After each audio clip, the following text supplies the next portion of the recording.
Hello दोस्तों, आज के इस वीडियो में हम लोग सीखेंगे क्लास 10th के विज्ञान सब्जेक्ट यूनिट 1 पार्ट 2। तो देखिए दोस्तों, इससे पहले पार्ट 1 बनाया हुआ है, उसको आप लोग जाकर देख लीजिएगा। उसके बाद अगला टॉपिक है कंकाली रासायनिक समीकरण। कंकाली रासायनिक समीकरण क्या है?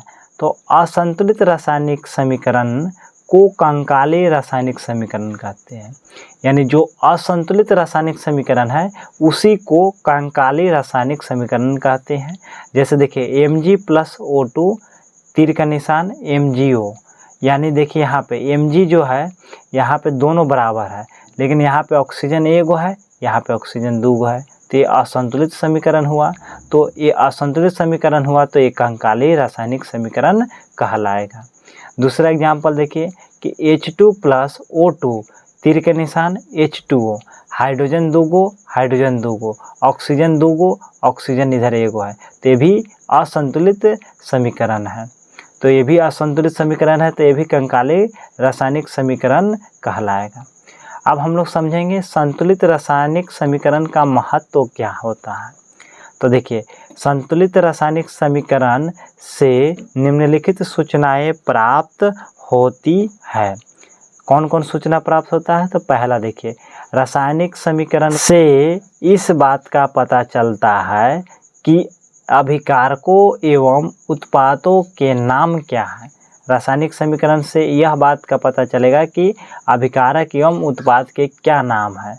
दूसरा, रासायनिक समीकरणों से इस बात का पता चलता है कि भार के विचार से अभिकारकों के कितने भाग अभिक्रिया करके उत्पाद के कितने भागों का निर्माण करते हैं।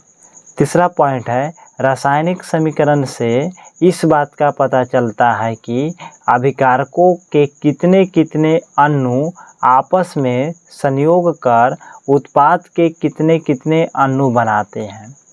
चौथा, रासायनिक समीकरण से इस बात का पता चलता है कि अभिकारकों के कितने कितने आयन संयोग करके उत्पाद के कितने कितने आयन का निर्माण करते हैं।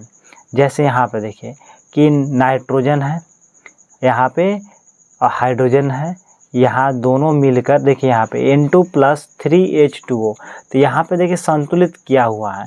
और यहाँ पे देखिए नाइट्रोजन दूगो, तो यहाँ पे नाइट्रोजन दूगो, यहाँ हाइड्रोजन 3 गो, तो यहाँ पे 3 दूनी 6 गो हाइड्रोजन हो जाएगा। ये भी गुना हो जाएगा तो कितना हो जाएगा? 3 दूनी 6 गो, तो ये भी क्या है? संतुलित किया हुआ है। से हमें निम्नलिखित सूचनाओं प्राप्त होती है। तो देखिए, इसमें से पहला सूचना क्या होता है कि नाइट्रोजन तथा हाइड्रोजन आपस में क्रिया करके अमोनिया गैस बनाते हैं। और दूसरा यहाँ पे देखिए कि N2 का एक अणु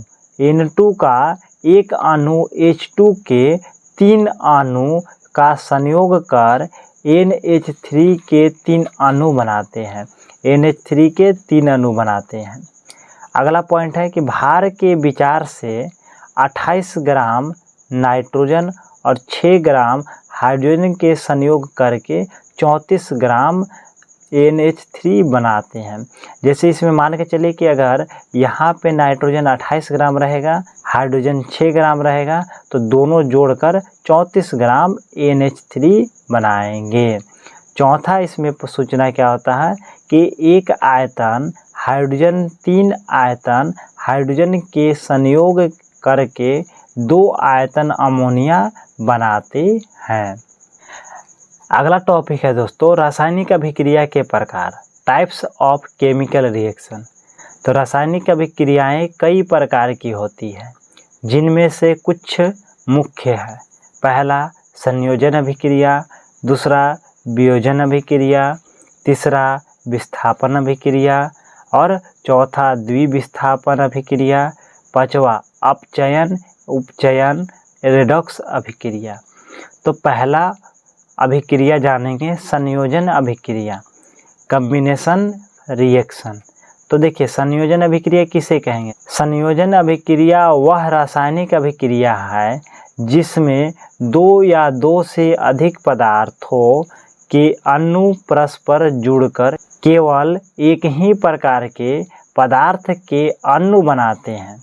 या इसको दूसरे शब्दों में भी देखिए कि जब दो या दो से अधिक पदार्थ में क्या तत्व या यौगिक संयोग करके एकल उत्पाद का निर्माण करते हैं तो ऐसी अभिक्रिया को संयोजन अभिक्रिया कहते हैं।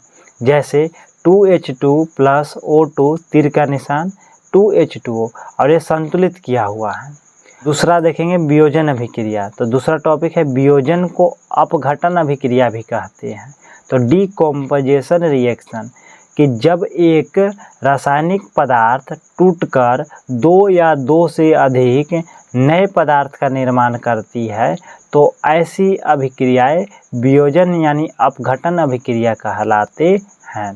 जैसे यहाँ पे देखिए कि एक बड़ा पदार्थ दो छोटे छोटे पदार्थ में अगर टूटता है तो ऐसे अभिक्रिया को वियोजन अभिक्रिया कहेंगे। या इंग्लिश शब्द से आप पकड़िए कि डीकम्पोजिशन यानी एक बड़ा अणु दो छोटे छोटे अणुओं में टूट जाता है।